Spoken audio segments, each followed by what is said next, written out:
Hello and welcome to another edition of the C Squared podcast. This is your host, Curtis, with my co-host, Aaliyah. And we're here today with Jasper from the YouTube channel, Belgian Jasper. And he is going to be here today to talk to us about his YouTube channel, obviously, and a few other things. But first, just want to say thank you for joining us, Jasper. My pleasure. Thank you for having me. You're very welcome. So with that, Aaliyah is going to take full control of question number one. Well, again, thank you for coming on, Jasper. It's good to have you. Could you give our listeners a little summary of who you are and what you do in the realms of metal? Sure, absolutely. And Aaliyah, it's great to finally talk to you in somewhat real life, because we've been, on messages before, but never spoken. Yeah, absolutely. Thank you for having me today. I started a YouTube channel as a hobby about a little over a year ago in June 2020, in a time that a lot of people started new hobbies, with everybody being at home, not because I had, too much time on my hands, but just, I think everybody was kind of thinking about, what, I spend all this time and I'm maybe not spending a lot of, or as much time as I want on things that really matter to me and that I'm really passionate about. And that for me was kind of like the catalyst to get going with a YouTube channel at very DIY at the beginning, just some fun videos. When I look at those early videos now, it's cringeworthy for sure.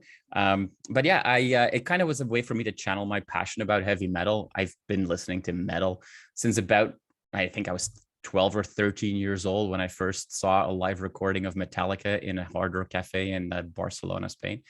Remember it as if it was yesterday.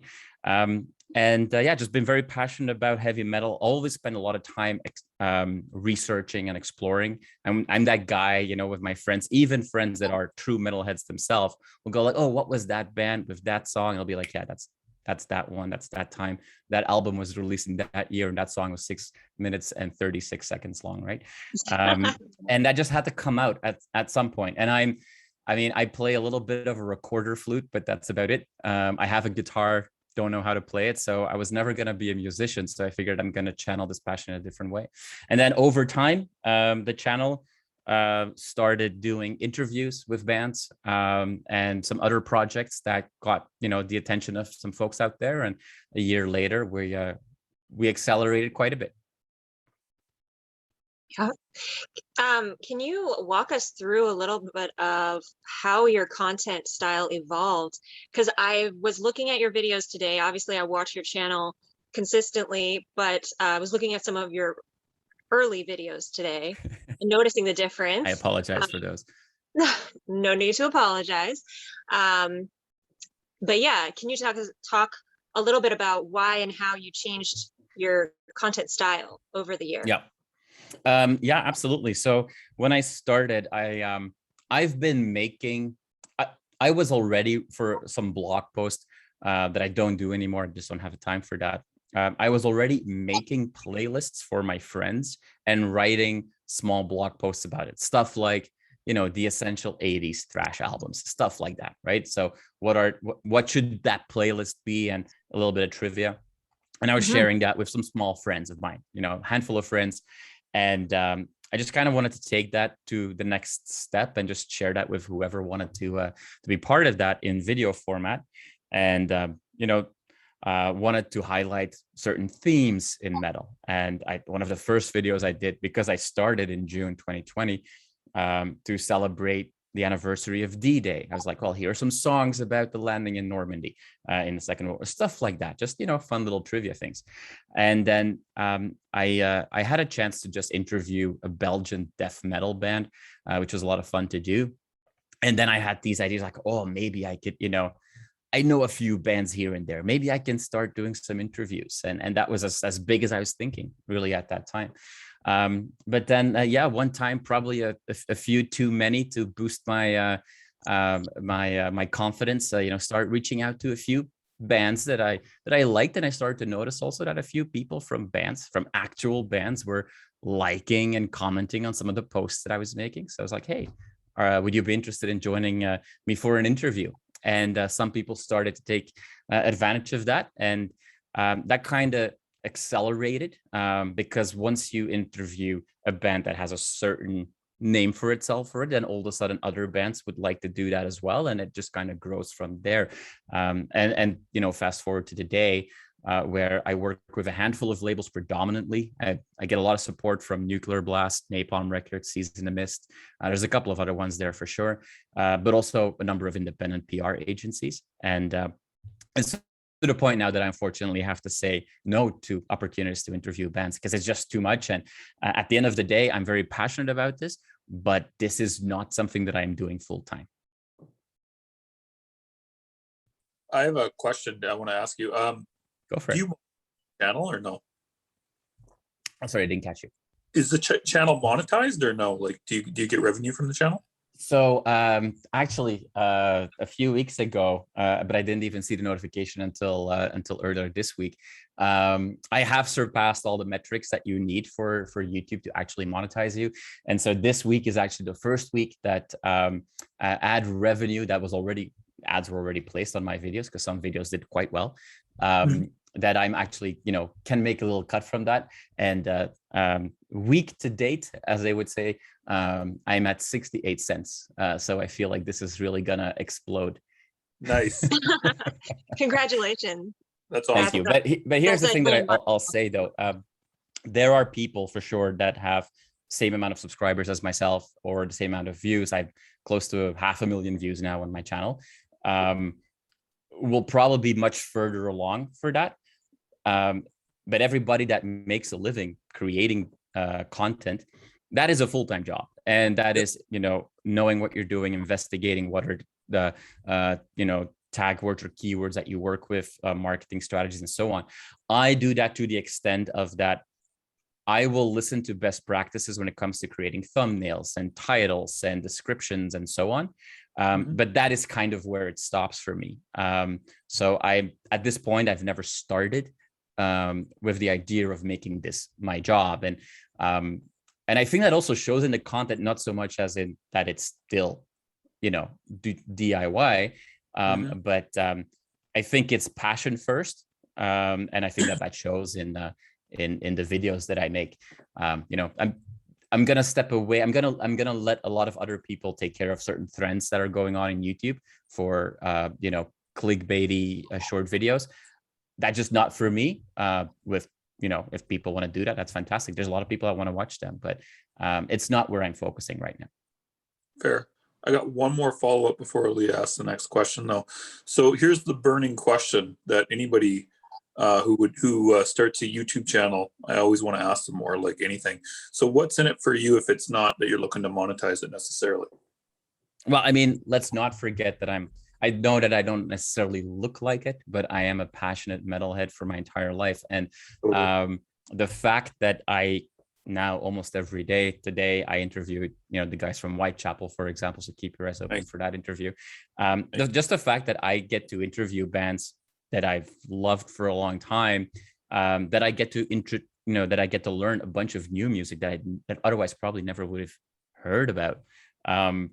The fact that already, even though we're still quite locked down here in Toronto, but that I've already been, you know, interviewed at shows and hung out backstage with these bands, for me, that is, you know, just a wonderful, wonderful feeling. And the fact that I can share that and that resonates with other people, that's amazing. So my fanboy is just living the dream with this project right now. Sure, I'm not gonna lie. If YouTube tells me tomorrow, like, hey, here's a paycheck for, you know, a couple $1,000 and you know, I might one day change my career path, that I wouldn't say no to that.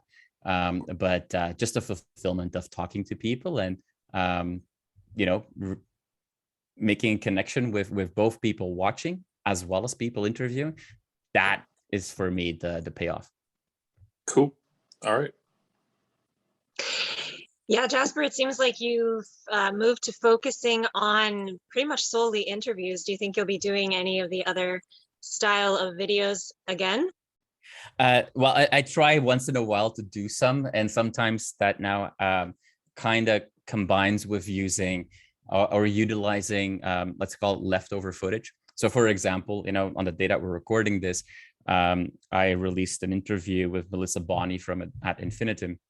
And like last week, Thank you so much for that. They released a new single today as well. I'm sure that you watched that already as well. Yes, I did. Fantastic. So last week, for example, there was a part of the conversation that wasn't really, didn't really fit in the interview, because I want to keep my interviews at around 15 minutes. Some are shorter, some are longer, but that's kind of the goal for me. There's always leftover content. And so last week I released a video where it was just more with Melissa talking about all the other projects that she'd worked with before. And so I tried to do some of those. Here's the thing. It's just a timing thing. I have a long list of ideas for videos that have nothing to do with interviews. It's just finding the time. It takes me, it always takes some time to prepare for an interview, because I think being prepared is the number one thing. Bands will know whether or not you know what you're talking about, and that translates into the quality of the interview. Then the interview itself, and then it can take, sometimes it takes over 6 hours to edit, one video. And I prefer to do that. So all my videos are edited. There's just not enough time for me to make a lot of other videos, but there will be some, especially when there's like a big, milestone or special day, could be around the holidays, could be around something else, but you'll see more stuff up here. Cool. I think Curtis has a follow-up. I do have a follow-up. So just when you said that you sometimes that you will always do your research beforehand about the band, has there ever been a time when you did not? Because I know myself, when I used to write, I would sometimes get asked to do interviews, and sometimes you just don't have the time to do the prep in advance. So have you ever done that? And what was the worst mistake you ever made? If so. I definitely have interviewed bands that until I did my research, I had never heard a single note they played. Which is fair. I mean, at the end of the day, I think in a 1 year or a year and a few months, I've done over 300, which is a crazy schedule. And I like to think of myself as somewhat of an expert in metal, but I don't know everything about every band. I've not interviewed any band without at least a little bit of preparedness, but I think that the closest call that I had was probably that I spent like 25 minutes before going live. I skipped through the new, album, read up a few things, made sure that I understood a few things, because I do think it is really important. I don't want to be the guy that always asks the same questions. And again, the artists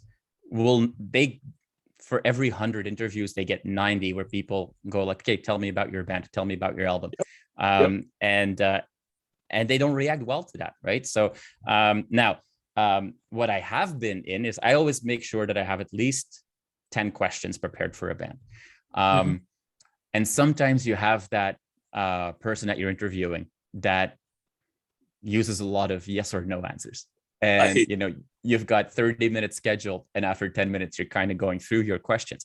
If then you're in a situation where you only heard that band 20 minutes before, then, it requires a little bit of pivoting to kind of get enough content. But so far, I don't think I've made too many mistakes with bands.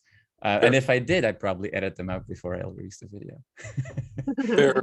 Now, just as a quick follow-up on that before the next question, did you have anyone where, when not naming any names, obviously, where it went kind of off the rails, like you said with the yes, no, like, was that a real thing? Or that definitely has been a real thing. Cool. Sometimes you think, oh, this person is with these 5 questions, they'll at least talk for 15 minutes, and 2 minutes later you're like, all right, let's see, what else can I ask this person?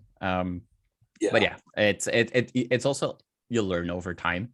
I'm sure that if I were to rewatch my first few interviews, which I love doing, and I had good response from the people that I interviewed them, but I'm sure that I would feel a little cringe coming up if I see myself interviewing my first few bands.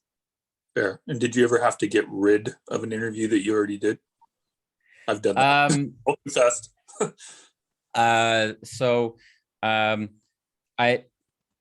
Without naming There names. have been interviews. No, not naming names. There's two scenarios where a lot of content is unusable. Number one, it can be a technical issue as well.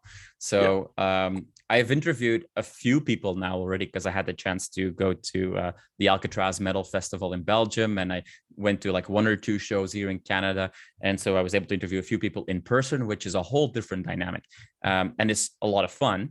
But there's nowhere to hide, which is cool. But when most of my interviews are obviously like we're talking today, and then technology can be an issue. For example, I had an interview which I loved it, was with Andreas Kisser from Sepultura, you know, one of the big bands when I was a young, teenager. So for me, this was a true fanboy moment. Unfortunately, the Wi-Fi in Brazil was not that great, and half of the interview, even if I understood what Andreas was saying, the recording was just not good enough. And if you watch that interview again, you'll see that I used a lot of overlays of other videos and what have you to kind of mask how bad the quality is. But if you were to watch that again, knowing that it was a challenge technically, it's very noticeable. That's one thing. The other part is, and I haven't had that more than once or twice, I'd say, but I don't consider myself a journalist, although that's how some people describe me now, and that's maybe what I'm doing. And so I shouldn't have too much of an opinion. Like I think a journalist is asking questions and trying to let somebody speak. But I'm also somebody who has a number of principles that are very important to myself. So there have been times where I could just not include certain statements in a video when I feel like that's not a message I want to support on my channel.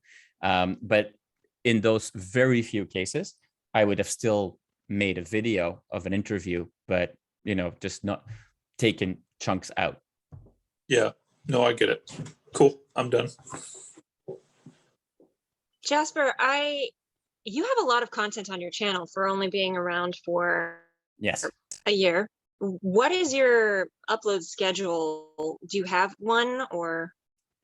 I have one. I try to live by it. It's not always easy because, like a lot of people that start with this, I have a full-time job and a job that often requires me to work very long hours. But I try to upload at the very least 2 videos a week, Tuesday and Thursdays, and they tend to go up 7 o'clock in the morning Eastern time. So they're always like loaded up before that they automatically go up.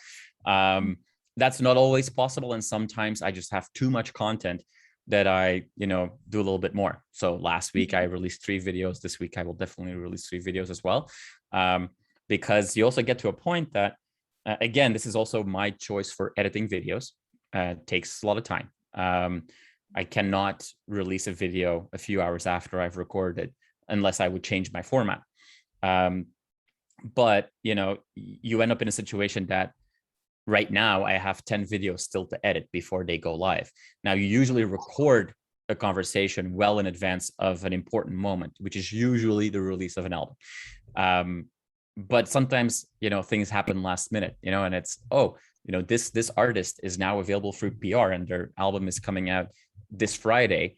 And then it's okay, how important or how big of a name is this band that you want to ride that momentum of the launch, right? So I've interviewed, I'll give you a concrete example. Hypocrisy is coming out with a new album. Hypocrisy, maybe not, it's maybe not the flashiest name anymore with younger fans, but if you look at the singles that they've released, already got a lot of views. Hypocrisy is one of those bands that a lot of people love. So I got to interview Peter, and that was over a month ago now, and the album is only going to come out end of November. So I'm not going to release that interview now. I'm going to release that closer to the release date. But if they come to me and say like, oh, hey, you get a chance to interview them, and their album is coming out in 2 days, then I'll probably work through the night to make sure that I have that, ready to go. In some other cases, it's like, okay, well, we'll release an interview today, even if we recorded it 2 weeks ago, the day before the launch.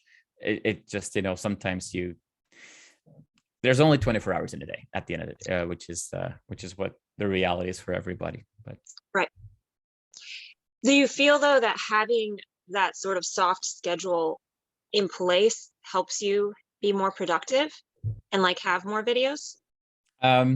Yeah. And also, it again, not that I have any misconceptions that there are millions of people that are waiting for heavy metal interviews out there.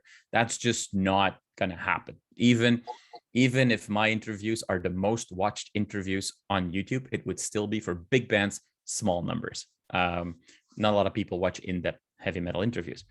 But in order to get to where I'm at right now and to go even more, it's just the fact that if you stick to uploading schedules, that's also friendly to the YouTube algorithm, and your subscribers also get used to that. If you have consistency, then your subscribers will know that, oh, okay, it's Tuesday, there's probably a new video by Jasper. And if it's all over the place, then then it's usually just lucky shots that people get to see your videos, and then you have no returning viewers. And I see through YouTube analytics,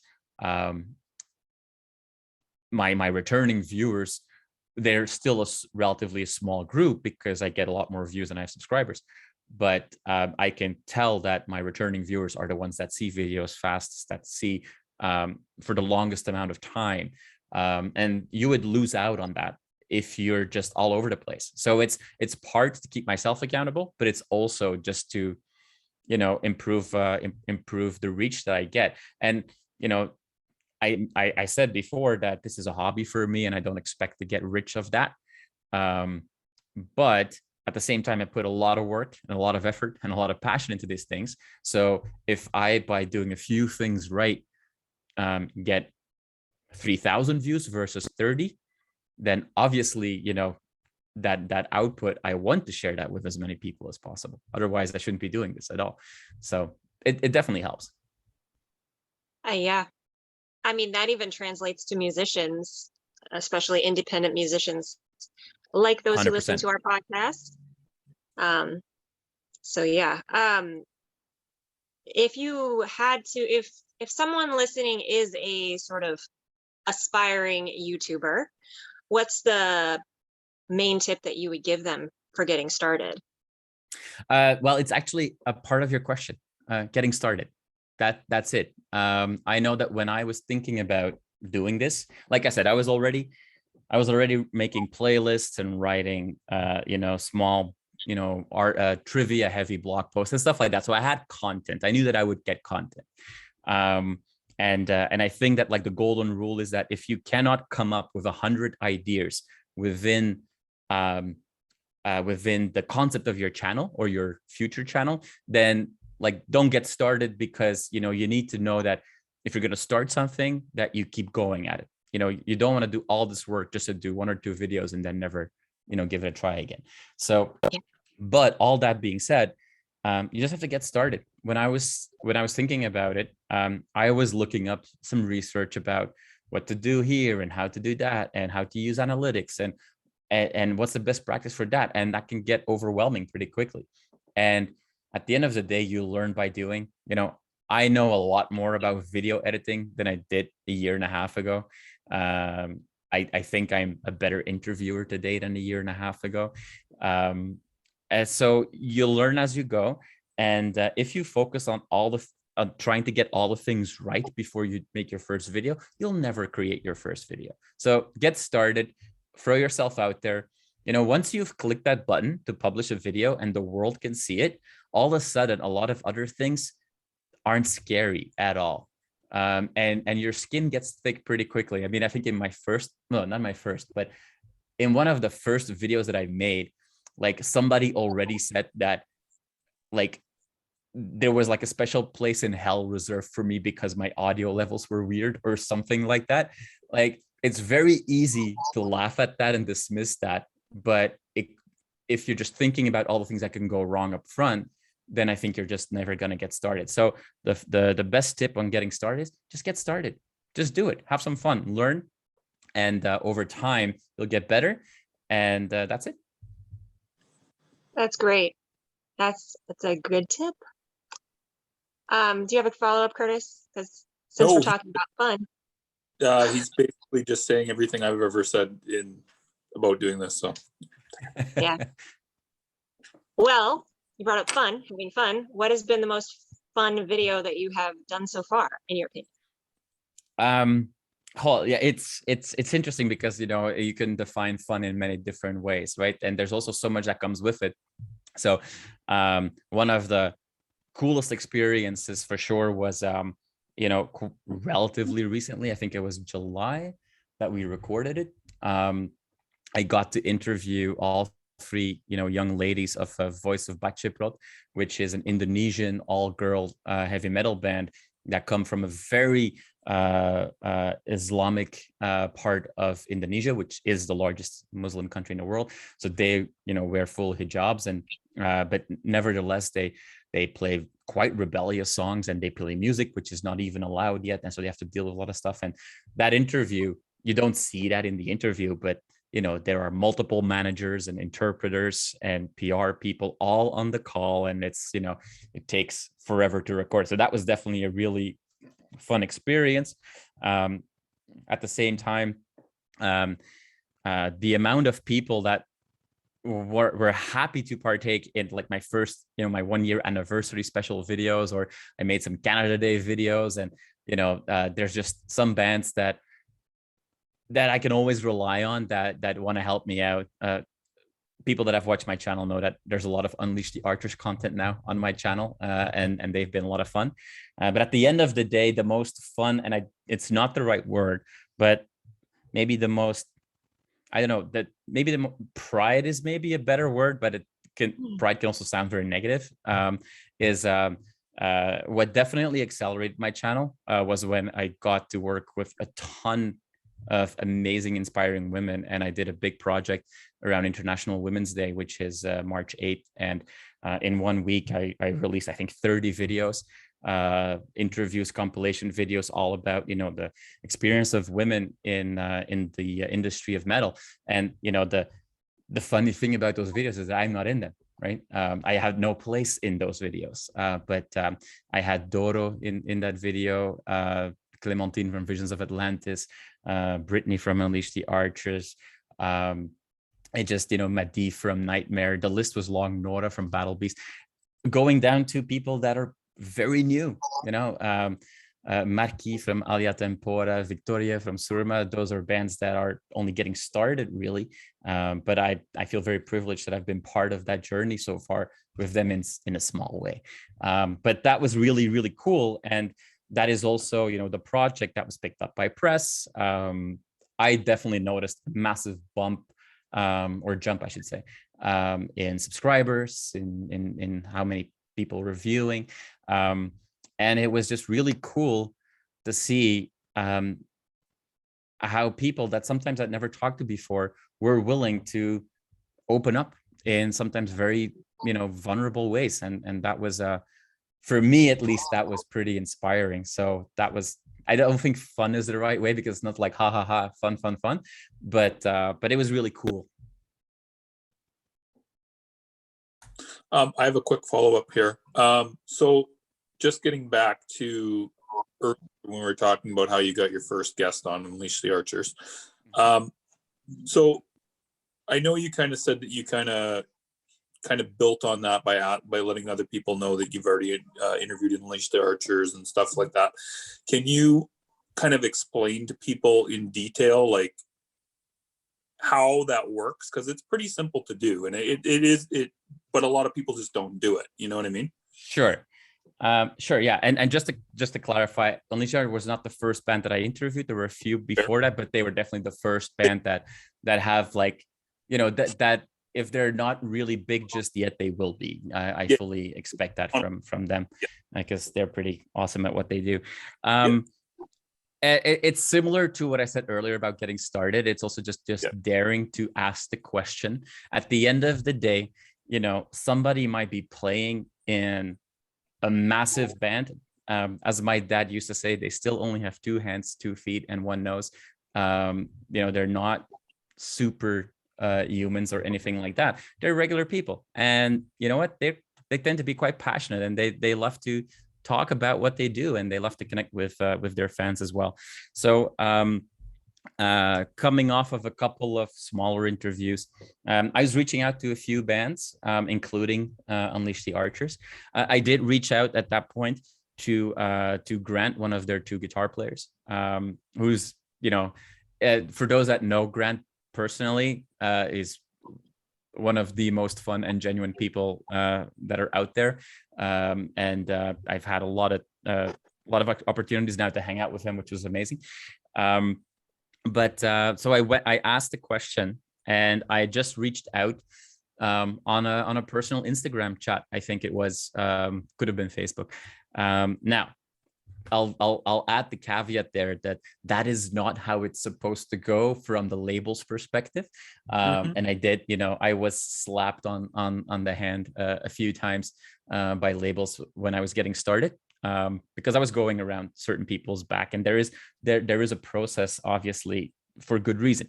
But I got a chance to talk to Grant and some other people from, you know, bands of that caliber, by asking the question, and also I figured at the time, you know, I didn't see a lot of interviews with Grant. I saw a lot of interviews with Brittany, saw interviews with other people, but not Grant. And so I figured, you know, I think this guy would be a cool guy to talk to. And then he said yes. And then as you were saying, once you have that first one, then you also have to, quote unquote, use that. I know it sounds negative, but you then take that to somebody else and go like, hey, look at, you know, you're no longer just any regular person or a glorified fanboy that's reaching out for some, you know, time behind the scenes. All of a sudden you are a legit person that has done a few interviews, and you get the next one, and you know, you get a bigger name. And then once you have a bigger name, I'll go back to those to that project on International Women's Day, where eventually everybody that partook was super happy about how it turned out. But I can guarantee you the fact that one of the first women that said yes to this project was Doro, all of a sudden, you know, everybody that I talked to wanted to be part of it because Doro was part of it. Yeah. True. So just to point out one more time, what he just said is, do not do that. You well, you know, you have to so she actually already mentioned it in a video that I made, but so Katie Irizarry from Season of Mist and Natalie at Napalm Records, I've given them a few Starbucks gift cards to say sorry early on, and they forgave me, but yeah. But I also want to point out that I have used a similar tactic myself, and it does work when you try it sometimes. But do try to go through the PR. And if the PR says no, there are always ways of getting around it, and I say that as a PR. But before moving on, is there anyone that you have been turned down for that you would really like to get on as a guest at some point? Oh, I mean, 100%. You know, they're especially so. You know, when you just get started. So I did let's say I did a few in like August, September 2020. All of a sudden you feel invincible, and so you start reaching out to a bunch of people. Let's say that this is before you realize that there is a proper procedure. So I reached out to a particular person who, in all fairness to me, this person on their profile of a social media did have a contact email address. And so I was like, okay, great. You know, I have my one pager with like some stats on this channel and some examples. And so send a very polite request, but, you know, straight to the artist, and got a very, I mean, I still got a reply. But I got a reply that made it clear that I should not be reaching out directly for those kinds of requests. Again, I'm not going to name names, but that person did actually reach out a few days later saying that they were just extremely busy, had been doing a lot of promotion around an album that was releasing, which is why I was obviously reaching out to them, and to say sorry for being a little bit aggressive in their reply. But yeah. So and to this day, I have not interviewed that person. And there are also other people. Obviously, I mean, I've reached out to labels. I now get every day, over 100 notifications from labels that this band is releasing a new album. And there are, I'm not gonna kid myself. I'll reach out to some people at labels and go like, oh, you just sent me that this band released a new album. I know this is a long shot, but is there maybe room for me? And sometimes there is, right? So that's, again, always ask. You have a no. I've never had a chance to interview an Iron Maiden caliber kind of band. I'd love to do that, absolutely. But I know that when I ask that, there's 10,000 requests in the queue before me, and it only makes sense that people prioritize people of the highest, the biggest reach.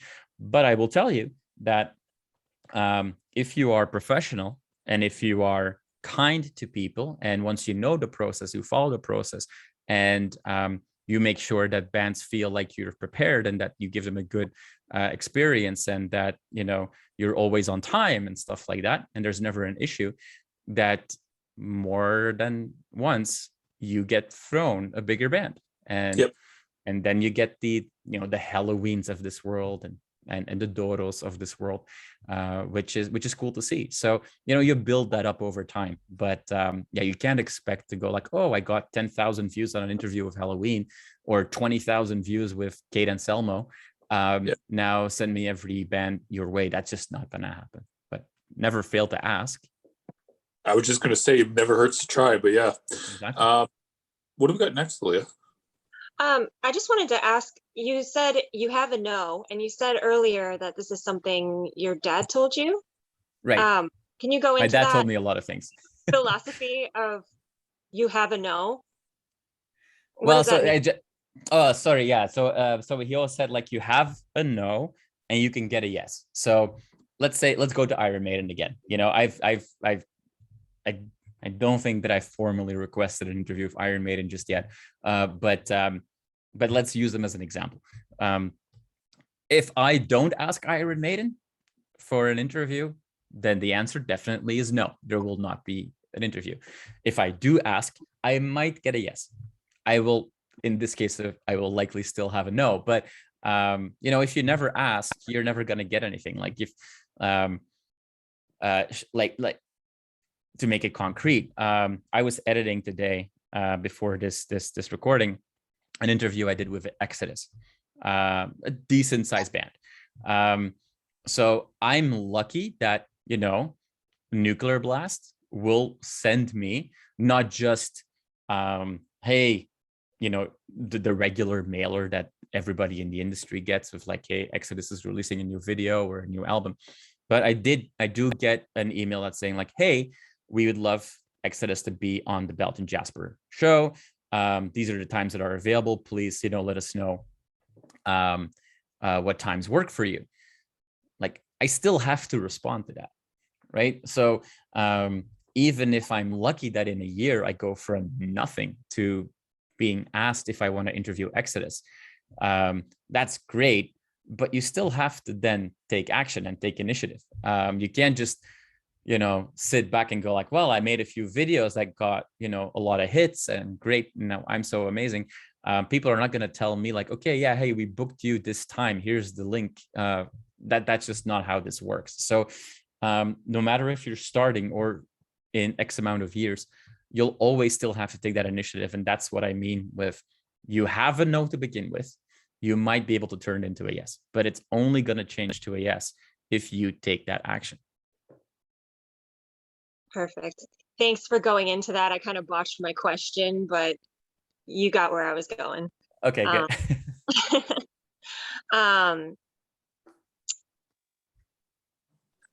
It's not a super productive question, but it's just a curiosity question. Sure. If there was, if you could choose one musician who's no longer with us that you could interview, who would it be? I'm sure that at the end of the day, everybody will give similar answers. The first names that come to mind are obviously folks like Ronnie James Dio or Cliff Burton. I would say, but if I had to choose one that, an artist that was extremely influential for me as a kid and probably single-handedly made me, unlike everybody else in primary school, interested in pop music and whatever, but into more rock music, it would be Freddie Mercury of Queen. But yeah, and maybe I should, think about it more and give you the hipster answer of like this, more unknown person that passed away that you would be the first person to have an in-depth interview with. But if I'm honest to myself, I'd be like, well, yeah, I've always been a big Queen fan, predominantly their 70s period. I'm still a massive Queen fan. I would love the chance to forget about interviewing, just watching. I mean, I was born when Freddie Mercury passed away. But I was born in the early 80s, but I definitely never had a chance to go to any of his concerts. And yeah, I would gladly exchange the possibility for interviewing just to be at a stadium and watch him do what he does best. Yeah, or did best. for sure. I wanted to follow something up super quick, just in regard to who is someone that, like, okay, so out of, like, we've already kind of talked about some bands that you would like to have on. Is there anybody else in the industry that's not a band that you would like to have on your show at some point?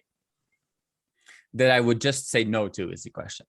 No, that you would like to have on to interview. Like, is there anybody at like a magazine or a site or like an industry type person, a manager? Oh, I see. Sorry. I misunderstood your question. Well, I mean, I think what I've learned is that it's not healthy to go into like, oh, yes to this, no to that. I want this, I don't want that. But when it comes to bands, when I get 10 requests or 10 possibilities to interview bands that I don't really know, and my schedule is pretty slammed already, and I know that I have room for one more, I'll just probably choose the one that I like best, just personally. But when it comes to outside of bands, some of the most interesting conversations that I've had actually was with people that are managers or people that work behind the scenes. And I haven't done too many of them, and some of them were hybrid roles. So for example, I got to interview Jarvis Letterby, who is both the manager and the bass player of Surf Ungle, which is one of my favorite interviews. It was just a lot of fun. And I also got to interview a few people that work in PR agencies or at labels as part of that Women Rock project. And actually today, still my most viewed video is an interview with Kate Anselmo, who is the wife of Phil Anselmo, but more importantly, she's the owner of Housecore Records, the label that all of Phil Anselmo's projects are on. And just the fact that she wanted to talk to me, because it's the only interview, as far as I know, that she's ever done on video, nice. was pretty cool. And you like just although it's the same world, somebody that works in PR or as a booking agent or as a manager in this industry, it's such an interesting view as well. Like, the things that they see or that they sometimes don't see, that bands see, right? So I think it's always interesting to get as many different perspectives. But in all fairness, 90+% of my interviews, or 99% of my interviews, have definitely been with bands. But yeah, okay, I'll actually give you a straight answer, because this is an interview that sadly couldn't happen last minute. So part of that Women Rock project, as it was called, for International Women's Day, there was one particular female that was supposed to be interviewed, but had to, she had a health issue and had to say no. And I'm not going to wow you with like a name that everybody knows, but this was actually a female who is one of the go-to bus drivers of the band Sabaton. So, so the last place that usually you would expect to see a woman, driving the massive bus of Sabaton, with all the gear and setting it up. And I thought that was going to be such an interesting conversation. And I hope that we've been in touch, and so I hope that at one point we can schedule that again. And I think that would be pretty cool, because it's just a side of things that is so critical, but you just never hear about it. Yeah, 100%. Yeah, for sure. I think that would be a really interesting interview. I hope that does happen. Me too. So Um, I go have ahead, one more. Chris. Well, I have one more question, because I know we're running. I think we're running out of questions, unless I lost my place, which is possible. So one last question is, can you tell people like what it takes to actually get a YouTube channel set up, like the bare minimum? Yeah, I mean, if you really go bare minimum, a smartphone is all you need, really. But I'm somebody that I think you should always do things right, and by focusing on details, you can make a big difference. So, yes, have smartphones these days. You probably have a better camera in your pocket today, whoever's watching this, than an external camera that you would buy. Like the technology in smartphones is amazing these days. But yeah, if you want to do something serious, especially if you want to start interviewing people, and interviewing them in person at some point as well, the difference a right light and a right microphone make versus not. If you don't know the difference, go to my channel and watch my first 20 videos and watch my last 20 videos, and hopefully you'll see that there's a difference in audio quality and lighting quality, and it does do a lot of things. Apart from that, time, take it seriously. If it's an interview, prepare yourself. Just don't wing it. And I know that there's a ton of people that are extremely successful and popular that seem to have very unscripted videos that react to things that what have you. I think you would be surprised to find out how much of that is in fact scripted, or how much preparedness goes into that. Nobody's an overnight success without taking anything seriously, even if it doesn't appear to be the case. Those people all spend a lot of time and effort and thought into what they're doing. So take the time for it. But yeah, a smartphone, some quality material. And then what for me is really important, and I would love to get some feedback also from you two, is everything that goes around it. Creating thumbnails, having titles that make sense, that get people's attention.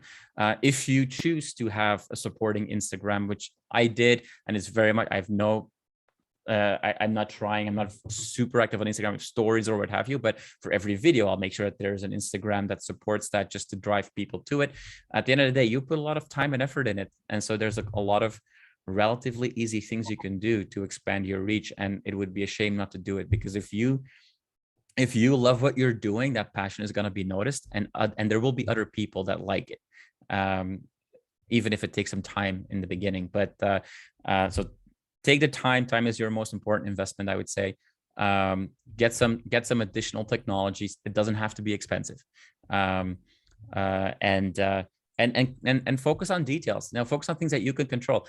I can't control the YouTube algorithm, and in all fairness, I'm not going to pay services to get what the cool keywords are of the day to change what videos I'm making.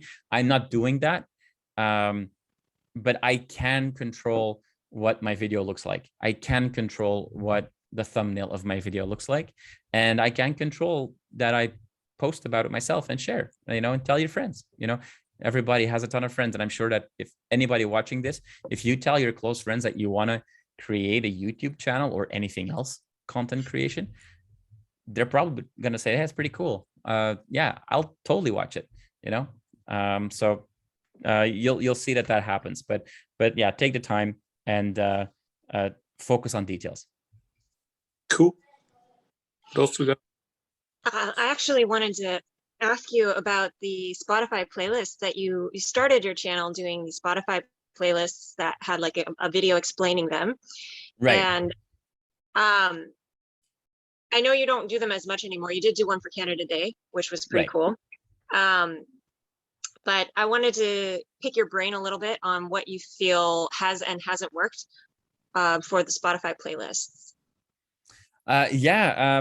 So the first few videos that I did and those Spotify playlists, it was like really focused on it wasn't really doing what Spotify is made for, because I was making playlists as if it was a mixtape or a mix CD back in the day, and I was actually also keeping my playlist rather short.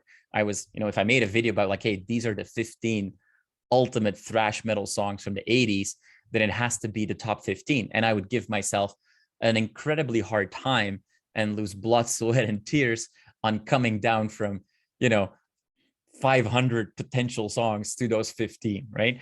But I mean, I think a lot of metalheads love doing that stuff, like just arguing amongst each other about like, hey, what is the ultimate song? And so I was building some playlists about that. And yeah, that is okay. Yeah, that it's fun for people to watch the video to play that playlist once, but those are relatively short things. So the playlist that I've done since, I try to do one playlist a month that is a little bit more bulkier, just for a certain theme. Canada Day is the beginning of, and I always do it at the beginning of the month, so Canada Day was a perfect timing. But then I know I create much bigger playlists that Spotify is built for. Spotify, a short playlist on Spotify is still 100 songs usually, and a lot of people like Spotify just to play throughout the day in the background, what have you. You're either super proactive, you're basically telling your Google Home or whatever to change it every song because you know what you want to play, or what a lot of people do is just, you just want to tell it to do something and then forget about it and have music in the background. So if you're using a platform, a well-established platform, for something it's not meant to be used, you're not going to be very successful at that, right? So it's the same that YouTube is now really, really trying to capitalize on TikTok, because you've got the shorts now in YouTube, which is basically TikTok in disguise. And it will be like we've seen this over and over. I come from the technology industry, right? So we've seen this over and over where if there's a new way of doing something, an older platform always has a hard time trying to capture that. And so just as much as YouTube has a challenge now to get the 3-second content creators on YouTube versus the 15-minute content creators, I had a hard time making my playlists good for Spotify. So I've not really focused on that too much. What I do on Spotify, to be honest, is really just for me. It's, I love making playlists, and I'll continue making playlists. And if you go to my profile on Spotify, because I think it's accessible, you'll see that there's a ton of playlists on there that I've made, but there's a handful that are the ones that I promote on Instagram and YouTube that have cover art and a description and, clear theme and so on. So it's fun to do. And if it's the right, like Canada Day, great, that makes sense. If I make a video about the 150 greatest Canadian songs of all time, it makes sense that at the end of that video, if people like it, that they just want to hear those songs and not just see my video with 5 seconds of each song. So it works for those ones, but it's definitely not a focus area for me, if that makes sense. Mm-hmm. And you also made one that was songs about beer, right? I did, yeah. I mean, I've people that have been watching up to this point have seen me drink quite a few times already. I have a couple of more beers here, in case they're needed. I do love my beer. I am from Belgium, and when I came to Canada, everybody expected me to drink beer all the time, because that's what Belgians are known for. I do love my beers, and I like brewing my own beers. And metal and beer is just a match made in heaven. I mean, I know that there's a lot of songs about whiskey and bourbon and what have you, but let's be honest, if metalheads have one drink of choice, it's going to be beer. Maybe mead, but mead is kind of like a beer. So so I feel like beer and metal go together very well. And I did create a video about, again, I think it was like the top 20 songs about beer or something like that. And I turned it into a playlist. And when I was shooting that video, I was also drinking beers throughout. And shooting a video takes much longer than the video ends up. So you can clearly see how progressively drunk I get throughout that video. But I don't think I slurred my words too much by the end of it, but it definitely had an impact. How long have you been brewing your own beer? Not super long. I mean, I've always known well, sorry, I've not always known, but you know, since my university days, I think, you know, I was passionate enough about beer to kind of do my research and know what beer brewing is about, what, you know, what the different steps are. But I think I only had my first brew maybe 4 years ago, something like that. And so, yeah, at random times, I'll make a mess in the kitchen, because the quantities that I make, the biggest batch that I've made is a 4 or 5 gallon brew, which is like 20 pints or something like that, for people in North America, and that you can still do in a kitchen if you have big enough like pots and kettles. So yeah, I love doing it, but then probably comes as no surprise that for me, brewing the beer is one thing, but coming up with a name of the beer, which usually is a pun with a metal band or a metal song, coming up with a label, and all that kind of stuff, and you know, doing all those little details, that's what I love to do, right? That's why I don't mind spending 10 hours editing a video, because that puzzle is, for me, you know, almost as much fun as actually interviewing a band. Yeah, how many videos have you done about your brews? I only saw one. Have you done more? I think that I think there's like 2 on the channel, but yeah, I mean, it's the first one that I did was, I think, still before, yeah, it was before I did my first interview, and when I was also still kind of like trying to figure out what is this channel even going to be. You know, I just came up with the idea, I'm going to explore heavy metal, and it was kind of, at first I thought this is going to be the channel for people that are really just discovering metal, to kind of learn metal. And I had all this vision about talking about metal at different times. I have made some videos about the history of metal and how all, you know, music evolves, but so I was just kind of doing a little bit of everything. Yeah, now, yeah, absolutely, interviews have taken over predominantly. It's tough to find a time. I'd love to do more non-interviews, but it's also fun to do interviews. But next brew that I make,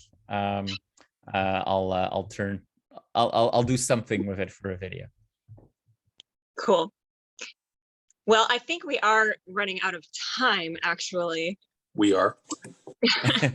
I am a So- talker. I apologize. No need to apologize. Is great.